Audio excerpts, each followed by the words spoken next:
Well, we have a number of different ways of finding information out about the membership trends. We have 48 regional calls every year, so we gather a lot of data from those calls.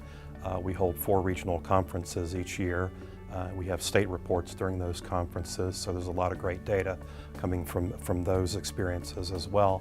And then we have a very active and robust website where folks can start conversation threads on a daily basis. And in fact, last year we had over 400 of those threads that had begun. So we take a look at all that information. We also have side conversations at the events with our members.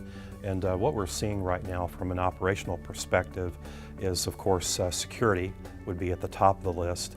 Everybody is really taking a look at how to build governance structures for security and to really make that work for their state.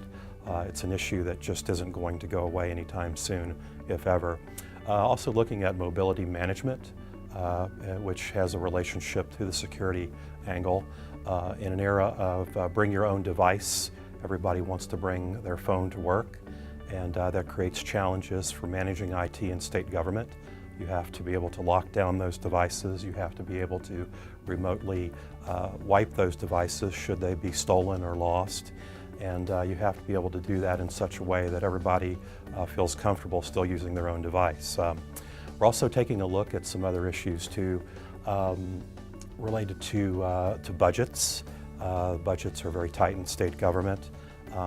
Folks are being asked to do a lot more with a lot less.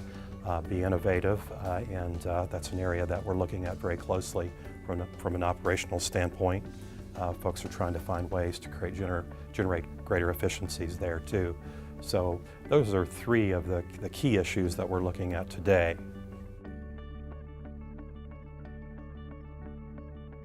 Well, one key issue there is really workforce retention, hiring folks with the requisite technical skills to fill these positions has become a challenge. The state government work environment is different than the corporate world work environment.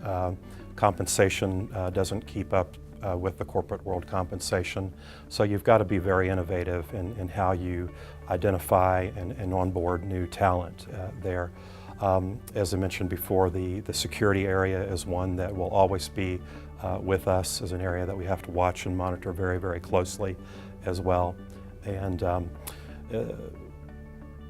another trend that we're seeing is really a movement toward managed services.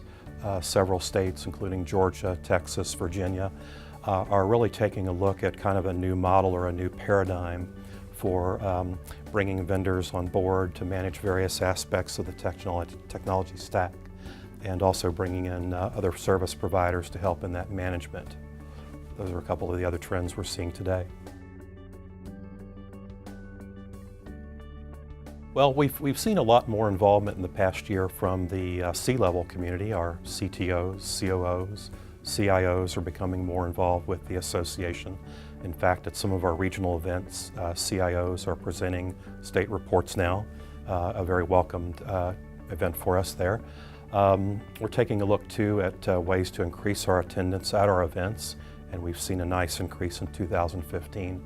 More than 600 IT professionals from the public sector and private sector attended our events.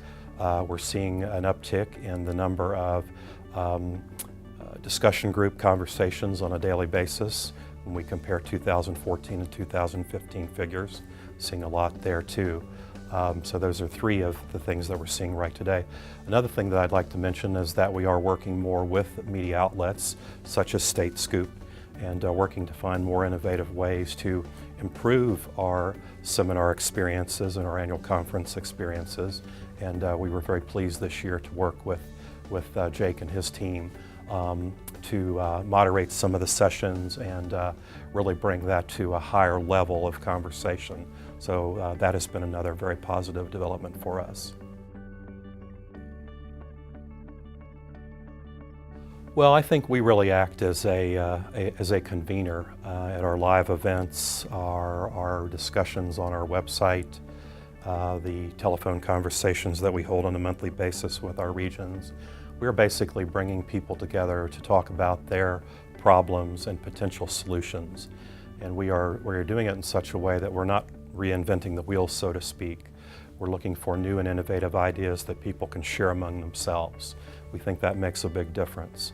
I had a member send me an email, in fact today, letting me know that he could not come to the upcoming regional seminar, that he had a replacement, and he basically commented that he felt like NASTD is an organization that's bringing people together to make constructive change, and that it is actually working for his state. That was the state of Montana. So we are seeing that. Well, we hope that people leave with at least one good idea that they can implement, or making one good relationship either with the public sector community or the private sector community that can hopefully lead them to solving a major problem that they may have. We also have a unique platform with the Council of State Governments in that we are an affiliated organization with CSG, and we have the ability to work with CSG and to have things published in their print magazines, in their online publications, and that reaches about 15,000 decision makers throughout state government and all three branches of government. So it gives us a great outlet for explaining to that group what is going on in the technology field, the challenges that technology is having with diminished budgets, and it's a great way to communicate there. So we really see NASTD as a positive force for change in state government, and ultimately a force that will deliver more cost-effective services to the citizens who are the ultimate customers of state government.